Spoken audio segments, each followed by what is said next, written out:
March the 7th. Numbers 8:1 through 9:23. The Lord said to Moses, "Tell Aaron that when he lights the 7 lamps in the lampstand, he is to set them so they will throw their light forward." So Aaron did this. The lampstand, including the floral decorations on the base and branches, was made entirely of beaten gold. It was constructed according to the exact design the Lord had shown Moses. Then the Lord said to Moses, "Now set apart the Levites from the other people of Israel. Do this by sprinkling water of purification upon them. Then having them shave their entire bodies and wash their clothing and themselves. Have them bring a young bull and a grain offering of fine flour mingled with oil, along with another young bull for a sin offering. Then bring the Levites to the door of the tabernacle as all the people watch. There the leaders of the tribe shall lay their hands upon them, and Aaron, with a gesture of offering, shall present them to the Lord as a gift from the entire nation of Israel. The Levites will represent all the people in serving the Lord. Next, the Levite leaders shall lay their hands upon the heads of the young bulls and offer them before the Lord, one for a sin offering and the other for a burnt offering, to make atonement for the Levites. Then the Levites are to be presented to Aaron and his sons, just as any other gift to the Lord is given to the priests. In this way you will dedicate the Levites from among the rest of the people of Israel, and the Levites shall be mine. After you have sanctified them and presented them in this way, they shall go in and out of the tabernacle to do their work.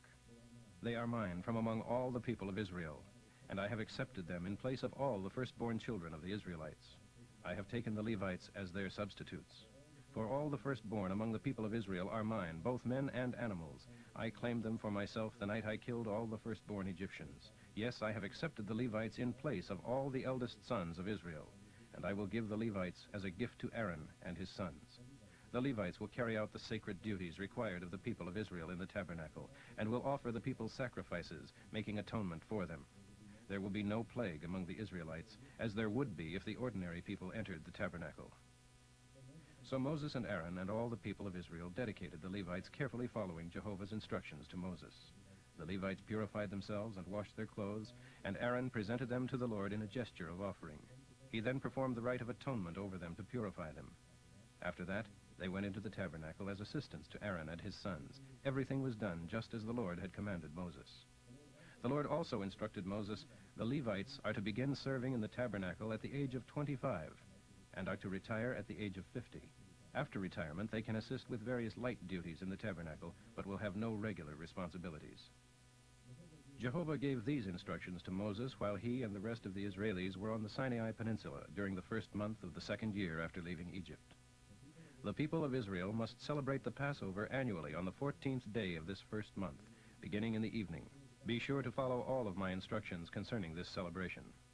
So Moses announced that the Passover celebration would begin on the evening of the 14th, there in the Sinai Peninsula, just as the Lord had commanded. But as it happened, some of the men had just attended a funeral and were ceremonially defiled by having touched the dead, so they couldn't eat the Passover lamb that night. They came to Moses and Aaron and explained their problem and protested at being forbidden from offering their sacrifice to the Lord at the time he had appointed. Moses said he would ask the Lord about it, and this was God's reply. "If any of the people of Israel, now or in the generations to come, are defiled at Passover time because of touching a dead body, or if they are on a journey and cannot be present, they may still celebrate the Passover, but 1 month later, on the 14th day of the second month, beginning in the evening. They are to eat the lamb at that time, with unleavened bread and bitter herbs. They must not leave any of it until the next morning, and must not break a bone of it, and must follow all the regular instructions concerning the Passover. But anyone who is not defiled, and anyone who is not away on a trip, and yet refuses to celebrate the Passover at the regular time, shall be excommunicated from the people of Israel for refusing to sacrifice to Jehovah at the proper time. He must bear his guilt. And if a foreigner is living among you and wants to celebrate the Passover to the Lord, he shall follow all these same instructions. There is one law for all." On the day the tabernacle was raised, the cloud covered it, and that evening the cloud changed to the appearance of fire, and stayed that way throughout the night. It was always so, the daytime cloud changing to the appearance of fire at night. When the cloud lifted, the people of Israel moved on to wherever it stopped, and camped there. In this way they journeyed at the command of the Lord, and stopped where he told them to, then remained there as long as the cloud stayed. If it stayed a long time, then they stayed a long time. But if it stayed only a few days, then they remained only a few days, for so the Lord had instructed them. Sometimes the fire cloud stayed only during the night, and moved on the next morning. But day or night, when it moved, the people broke camp and followed. If the cloud stayed above the tabernacle 2 days, a month, or a year, that is how long the people of Israel stayed. But as soon as it moved, they moved. So it was that they camped or traveled at the commandment of the Lord, and whatever the Lord told Moses they should do, they did. Mark 13:14 through 37. When you see the horrible thing standing in the temple, reader, pay attention. Flee if you can to the Judean hills. Hurry. If you are on your rooftop porch, don't even go back into the house. If you are out in the fields, don't even return for your money or clothes. Woe to pregnant women in those days, and to mothers nursing their children. And pray that your flight will not be in winter, for those will be days of such horror as have never been since the beginning of God's creation, nor will ever be again. And unless the Lord shortens that time of calamity, not a soul in all the earth will survive. But for the sake of his chosen ones, he will limit those days. And then if anyone tells you, this is the Messiah, or that one is, don't pay any attention.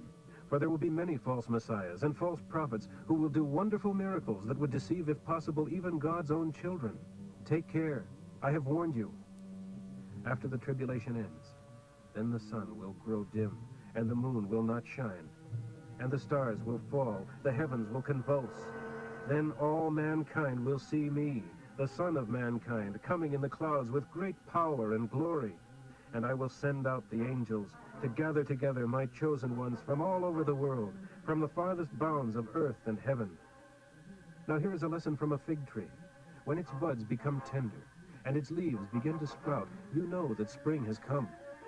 And when you see these things happening that I've described, you can be sure that my return is very near, that I am right at the door. Yes, these are the events that will signal the end of the age. Heaven and earth shall disappear, but my words stand sure forever. However, no one, not even the angels in heaven, nor I myself, knows the day or hour when these things will happen. Only the Father knows. And since you don't know when it will happen, stay alert. Be on the watch for my return. My coming can be compared with that of a man who went on a trip to another country. He laid out his employees' work for them to do while he was gone, and told the gatekeeper to watch for his return. Keep a sharp lookout, for you do not know when I will come, at evening, at midnight, early dawn, or late daybreak.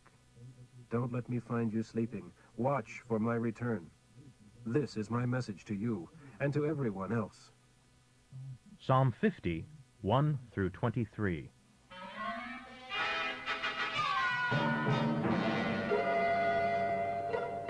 The mighty God, the Lord, has summoned all mankind from east to west. God's glory light shines from the beautiful temple on Mount Zion. He comes with a noise of thunder, surrounded by devastating fire. A great storm rages round about him. He has come to judge his people. To heaven and earth he shouts, "Gather together my own people, who by their sacrifice upon my altar have promised to obey me." God will judge them with complete fairness, for all heaven declares that he is just. O my people, listen, for I am your God. Listen, here are my charges against you. I have no complaint about the sacrifices you bring to my altar, for you bring them regularly. But it isn't sacrificial bullocks and goats that I really want from you. For all the animals of field and forest are mine, the cattle on 1,000 hills, and all the birds upon the mountains. If I were hungry, I would not mention it to you, for all the world is mine, and everything in it. No, I don't need your sacrifices of flesh and blood. What I want from you is your true thanks. I want your promises fulfilled. I want you to trust me in your times of trouble, so I can rescue you, and you can give me glory. But God says to evil men, recite my laws no longer, and stop claiming my promises, for you have refused my discipline, disregarding my laws.